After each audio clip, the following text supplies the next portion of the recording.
যারা নাকি বাজেটের ভিতরে একটা TWS বা ইয়ারডটস খুঁজছেন তাদের জন্য আজকের এই ভিডিওটি। আজকের এই ভিডিওতে আমি রিভিউ করে যাচ্ছি Redmi AirDots Pro। এটার ভালো এবং খারাপ দিক সবকিছু নিয়ে কথা বলবো আজকের এই ভিডিওতে। তো দেরি কিছু চলুন শুরু করা যাক আজকের এই ভিডিও। তার আগে বলি, আপনি যদি আমার চ্যানেল নতুন হয়ে থাকুন প্লিজ নিশ্চয়ই চ্যানেলটি সাবস্ক্রাইব করে দিবেন, আর যারা অলরেডি সাবস্ক্রাইব করেছেন তাদেরকে জানাই অসংখ্য ধন্যবাদ।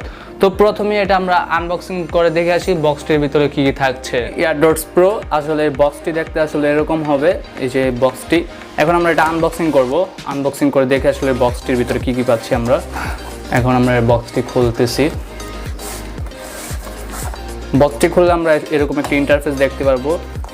উপরে আমরা দেখতে পারবো ইয়ারডটস বা TWS যেটাই বলুন এটা দেখতে পারবো। এটা লুকস এবং গর্জিয়াস, দেখতে জোস। আমরা এটা নিয়ে কিছুক্ষণ পরে কথা বলবো, এটা আমরা সাইডে রেখে দিলাম। তারপর আমরা বক্সটিতে এই সাইড দিয়ে দেখতে পারবো একটি USB কেবল দেওয়া হয়েছে, এটা দিয়ে কানেক্ট করে চার্জ দেওয়ার জন্য। আর সাথে কিছু ইয়ারডটস ইউজ করা হয়েছে, যদি আপনার কানে সাইজ অনুযায়ী আপনারা অ্যাডজাস্ট করে নিতে পারবেন। আর একটি থাকছে একটি ম্যানুয়াল, অনেক বড় একটি ইউজার ম্যানুয়াল, এটা পড়লে পারে না পড়লে পারেন। এখন আমরা কথা বলবো এই TWSটি নিয়ে। এটি হলো ইয়ারডটস বা TWS যেটাই বলেন, এটা হলো এটার বক্সটি, Redmi AirDots Pro এর বক্স কন্টেন্টটি। এই যে বক্সটি দেখতে আসলে এরকম হবে। বক্সটিতে খুব একটি প্রিমিয়াম লুক দিচ্ছিল তারা, এটা আসলে পাওয়ার ব্যাংকের মতো কাজ করে। এখন যদি আমরা বক্সটি খুলি, বক্সটি খুললে কিন্তু বক্সটির ভিতরে আমাদের TWSটি কিন্তু পেয়ে যাচ্ছি। আপনারা দেখতেই পাচ্ছেন খুব প্রিমিয়াম লুক দিচ্ছিল আসলে বক্সটির ভিতরে TWSগুলো। আর এখন যদি আমরা TWSগুলো হাতে নিয়ে দেখতে পাচ্ছেন অটোমেটিক কিন্তু পেয়ারিং মোডে চলে গেছে আমাদের এই TWSগুলো। এখন যদি আমি রেখে দিই সেক্ষেত্রে কিন্তু আমাদের TWS-এ বা বক্সে কত পার্সেন্ট চার্জ আছে কিন্তু আমরা এটা দেখতে পাচ্ছি। এখন আমাদের বক্সে কিন্তু 100% চার্জ আছে। তো এখন কথা বলা যাক এই TWS দুইটা নিয়ে।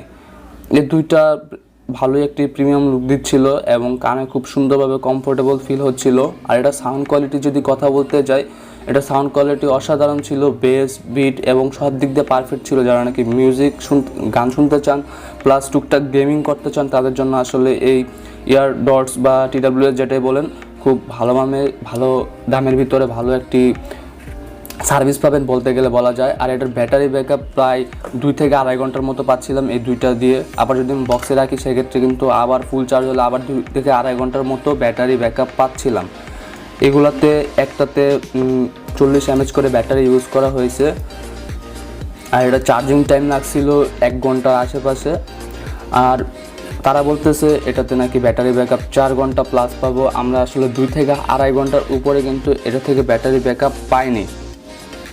আর এটাতে সব কিছু মিলিয়ে 300 mAh এর একটি ব্যাটারি ইউজ করা হয়েছে। এই যে এই চার্জিং বক্সটিতে 300 mAh এর ব্যাটারি ইউজ করা হয়েছে। আর এগুলোতে 40 mAh এর ব্যাটারি ইউজ করা হয়েছে, যার কারণে ব্যাটারি ব্যাকআপ নিয়ে কোনো চিন্তা করতে হয় না।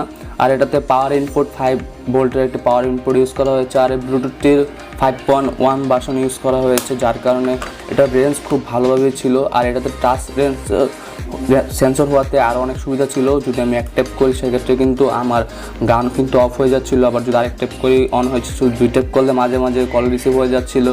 তো এটা নিয়ে যদি আমি বলতে চাই এটার কোনো নেগেটিভ ইস্যু আমি পাইনি। মাঝে মাঝে যখন আমি কানে এটা ঢুকাতে যাই তখন কিন্তু হালকা চাপলে কিন্তু গান অন হয়ে যায় বা গান অফ হয়ে যায়, অথবা গান চেঞ্জ হয়ে যায়, অথবা হঠাৎ মাঝে মাঝে কল রিসিভ হয়ে যায়। এই প্রবলেমটাই ফেস করছি, আর কোনো প্রবলেম এটাতে দেখা যায়নি। এই ইয়ারডটসগুলো কিন্তু আপনারা চাইলে নিতে পারেন, বাজেটের ভিতরে বেস্ট একটি ইয়ারপডস বলবো। তো আজকের এই ভিডিওটি ছিল এই পর্যন্ত। যদি আপনাদের কাছে আজকের এই ভিডিও ভালো লাগে থাকে প্লিজ একটি লাইক দিবেন এবং কমেন্ট করে জানাবেন আজকের এই ভিডিওটি কীরকম লেগেছে।